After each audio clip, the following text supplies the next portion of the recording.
great to see you all tonight. Let's go ahead and get right to it. So last week, we were working on escapes from negative positions, right? We talked about both pin escapes and then back escapes as well.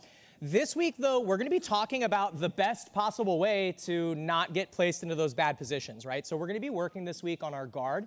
Specifically, we're going to be focused on what we call the collar and sleeve guard this week. First thing that I want to do is just talk about some concepts and then also some control mechanisms that we'll use to maintain our guard. From there, we'll be able to sweep our opponent and get to a more dominant position. So first things first, let's talk about some concepts when it comes to retaining or keeping our guard on our opponent. We're going to always look to block the leading edge of our opponent's body and then recompose our hip angle or keep our knees pointing towards them at all times. So what we're going to start off tonight with to warm up is that we're going to pull guard, and then we're just going to have a small chain of movements to work through our guard retention. Okay, so I'll demonstrate what that's going to look like. I'll borrow a pad. So guys, we're going to start off first in a good grappling stance, okay? So I'm staggered, I'm leaning over top, my hips are back behind me, and my hands are the first thing he should meet. We're going to be both gripping each other with a collar and sleeve grip, okay? So if anyone is familiar with judo, this is a very common gripping scheme in judo, right? So we're going to be right hand leading, so my right hand's going to grab the collar, my left hand's going to grab the sleeve.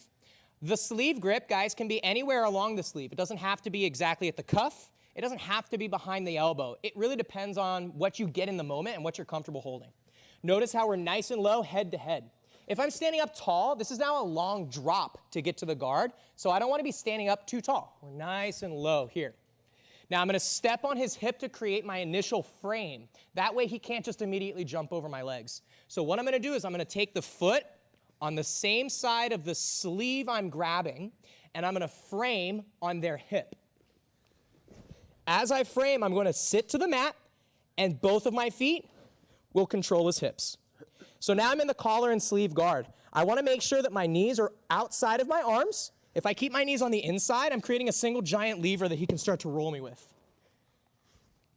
From this position, I'm going to maintain a good knee-elbow connection. So if we rotate a little bit here, notice how I'm keeping my knees close to my body. I'm always protecting the space where my ribs are. That's where he's trying to go to pass my guard.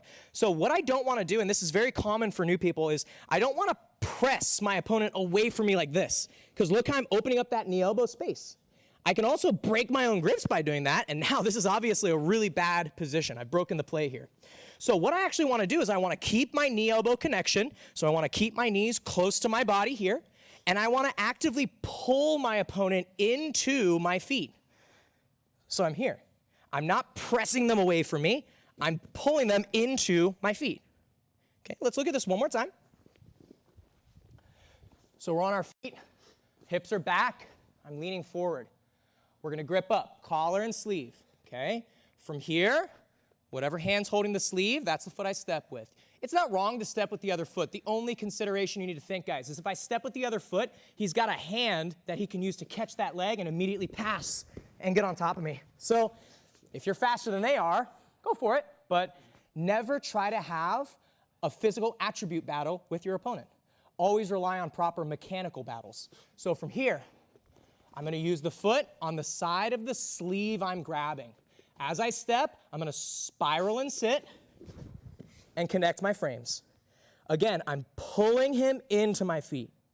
Now, we're just going to go through a simple sort of routine to check our connections here. So when I say connections, I'm just meaning my grips, my frames, and anything that connects me to my opponent. I always want to have as many connections as possible. So the first thing that we're going to do is we're going to work on our opponent circling us. He's going to walk to one side for about 3 seconds. Notice how I keep my head and my hips up. This allows me to rotate. He'll then go the other way. 1, 2, 3. Next, he's going to check my frame on his hip. So he can't pull this arm out if I'm creating an active grip here. So he's going to use his other hand to try to push my foot off. So I want to keep that foot connected. If he can push it down, this is obviously a bad position. He'll start to pass. So I'm actively pressing, holding him and pulling him into the position here. Next, he's going to drag me backwards. This is to check our knee-elbow connection and our grip strength. So I don't want to do this. If he starts to drag me back, now he can immediately jump to the mount. So look, he's going to start to drag me. I'm going to keep it tight. 3 seconds. Finally, I just want us to cap this off with catching the closed guard. So what that'll look like is this. I'm going to do a leg press, lift my hips, and catch my opponent in the closed guard. Notice how I maintain my grip connection the entire time. My guard is high and tight, not low and loose. Again from our feet. Good stance. Grip up. I pull, collar and sleeve. Notice again, I'm pulling him into the frames. He circles. We're always doing 3-second sort of movements, right? So 3 seconds, he circles one side. 1, 2, 3. Other way. 1, 2, 3. He tries to remove my frame. 1, 2, 3. He's going to drag me backwards. 2, 3. And finally, I'm going to leg press. Try to get his nose right above your nose. So again, notice how when he dragged me back, my butt ended up in between his feet. Perfect. That's going to allow me to elevate him. So look, I'm not trying to like do Superman and throw him all over the place. I'm doing a simple leg press. Now I'm going to open my legs and catch my closed guard position. Okay, guys, does anybody have any questions on this warm-up drill? Yes. Go ahead, MJ. Great question. So in case you guys didn't hear it, what if the opponent's taller than us? That's a thing that you're going to run into, right? Because we're always going to be paired with hopefully people similar in size, but that's not a guarantee. If our opponent's taller than us, we're going to be actively pulling them down, which is going to help shorten them, okay? So when I'm starting here on the feet and I pull guard, I'm gripping up first. If I sit down and just let go of these grips, now they're way tall and I lose my connections. So again, if you recall, I'm pulling them into my feet. I'm pulling them into my feet. So it doesn't matter how tall they are, I'm breaking their posture by bending their body here with my grips. Okay, great question.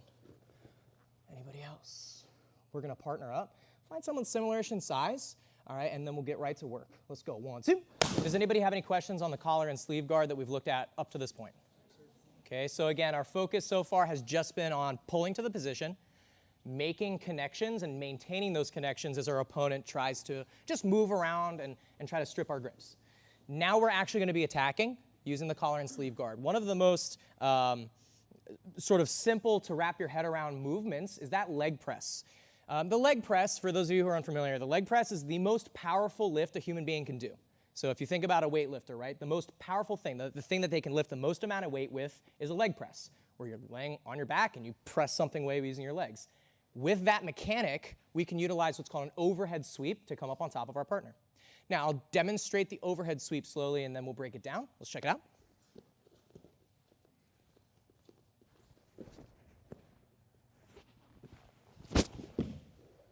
And I'm finishing in the mount.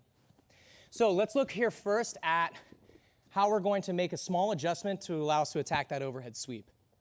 We're going to start the same way. I'm in my low stance. We grip up. I pull. Here. I manage my connections however I need. You may have noticed how when your opponent backpedals and pulls you, that can often pull our hips underneath them. If we rotate 90 degrees, you can see how the deeper I am underneath him, the more my legs enter into a mostly perpendicular pressing position. If my hips are out in front of them like this might be a strong frame, which can manage distance, but it's hard to press, it's hard to lift him. So again, I can be either reactive, meaning I allow them to pull me into that position here, or I can be proactive, and I can try to swing my hips and pull them over top of me. Here. Either way, I'm looking to get nose to nose. Okay? So my nose is right underneath their nose. This is just a good sort of like a rule of thumb for where your body should be located. Once I'm in this position, I'm going to make a small grip adjustment. My collar grip here is going to let go, and I'm going to reach across for a cross collar grip. Now, a cross collar grip is just anytime I'm reaching across my opponent's body to grab their collar. If we rotate a little bit this way, notice how my grip, I want it to be in a very specific spot. My hand needs to be right next to their ear. So a little check, we tell this to the kids, is that you should be able to take your thumb and stick it in your partner's ear. Right? This is a good position. If my hand is too low, I'm not going to have enough ability to break their posture. If my hand is too high, I start to break the structure of my wrist, which means it's going to be harder to pull them. So I want my hand right here. Don't actually stick your thumb in their ear, that's weird, right? But just I have the ability to do that. Now, once I have this grip, I'm still maintaining strong connections with my feet and my hands. I'm going to start to break my opponent's posture by pulling this shoulder down towards my chest. Here. Notice how I'm starting to collapse their body. Once I've accomplished this, I'm presenting this shoulder to the mat, so I'm going to roll them over this shoulder. Now, the top person, you're doing a forward roll. The bottom person is doing a backwards roll. I need to elevate my partner first, and as I start to pull him over my head, over this shoulder, I'm going to turn my head away from where he's going to land. If I'm here with my head straight in front of him, I'm basically just going to pull him on my face. So I turn my head like I'm bringing my ear to my shoulder, so I give him a landing zone here.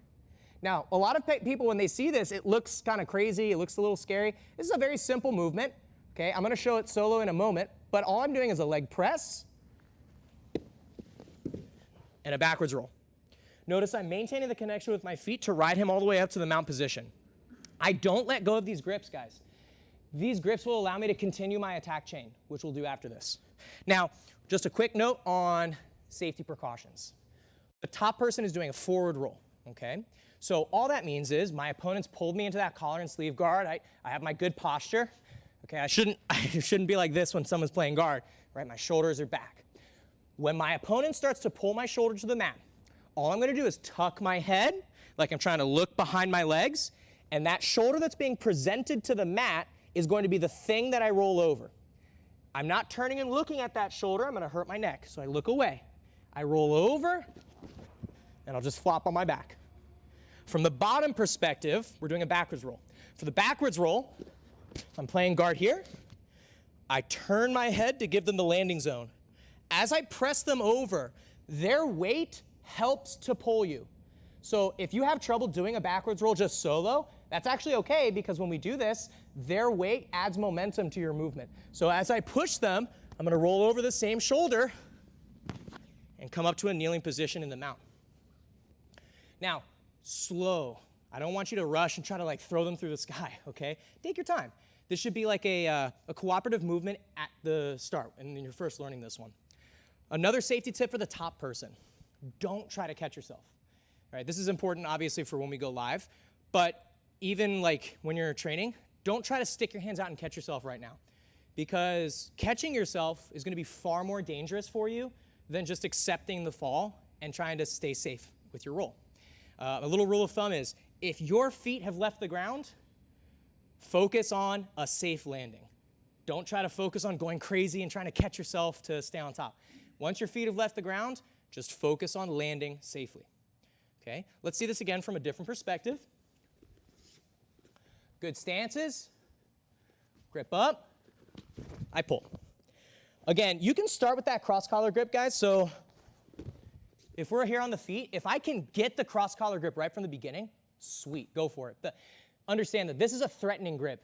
It's going to be hard for them to just give that to you, right? They're going to be defending it. So much more commonly, we're just going to get that same side grip. Again, I pull. When I pull, boom, I make my connections. At this point, I'm going to reach across for the cross collar grip. Now I'm going to start to load them up. Remember, I want to get my nose under their nose. So again, maybe he's trying to escape and he pulls me backwards, and I end up here. Now I start to present his shoulder to the mat, leg press, and look, we're both rolling over the same side. Okay, if we're in a mirror, same side. I start to press, come right up to the mount. Look how I'm maintaining grips. I'll demonstrate once more without talking. Let's go from this way. So we'll go head on. Okay, slow motion. Here we go.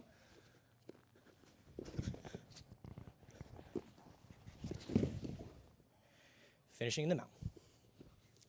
Does anybody have any questions on the overhead sweep? LJ.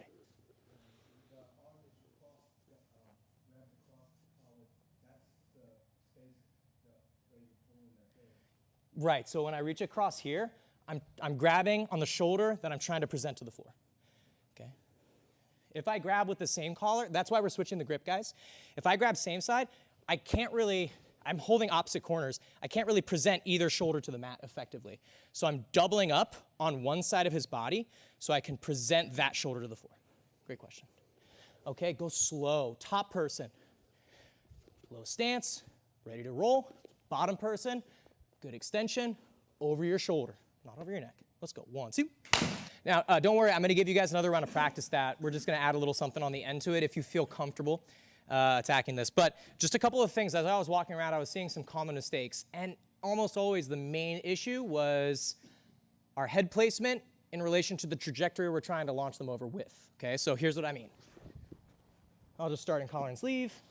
We did a good job finding our cross grip. We did a good job pulling ourselves under. So now, the issue is here. You know, you present their shoulder to the mat, and now it's like, which way? Do I throw them that way? Do I throw them straight over my head? Do I throw them over this way? Remember, their shoulder points to where they should go, okay?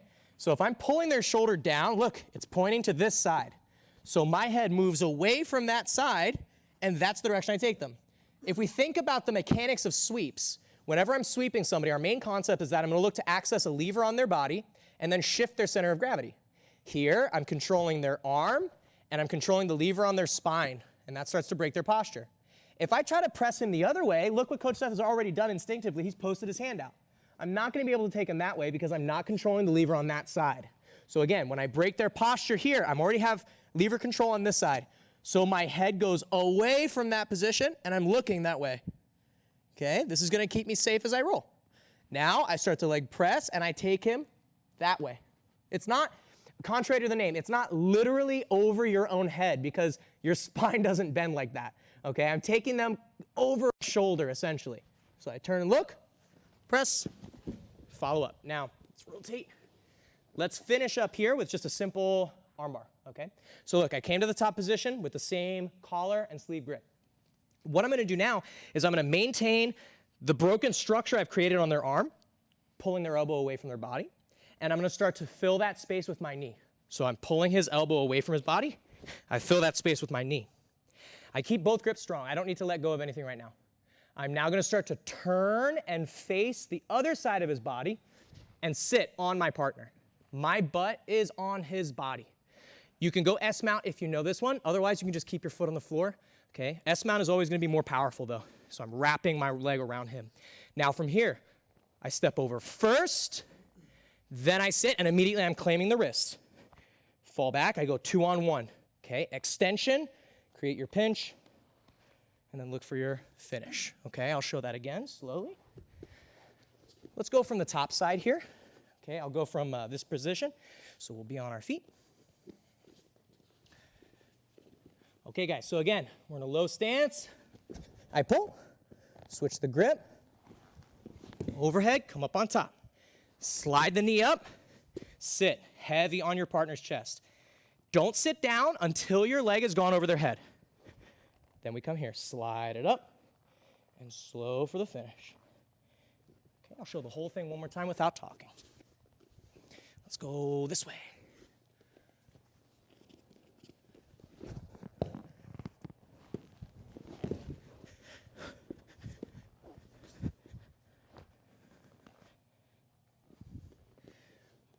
Again, if you would like to incorporate this armbar, this is a great follow-up. However, if you'd rather just focus entirely on just working that overhead sweep, let's continue to do that, okay? This is just a really common series of events that we see in a lot of lower level competition, okay? So like at white belt, blue belt level competition, this is actually a really common series of events. One person pulls collar and sleeve, they overhead, and then immediately go for the armbar. So let's start to work this one. We can incorporate it into our game. Any questions? Take your time, and let's go. 1, 2.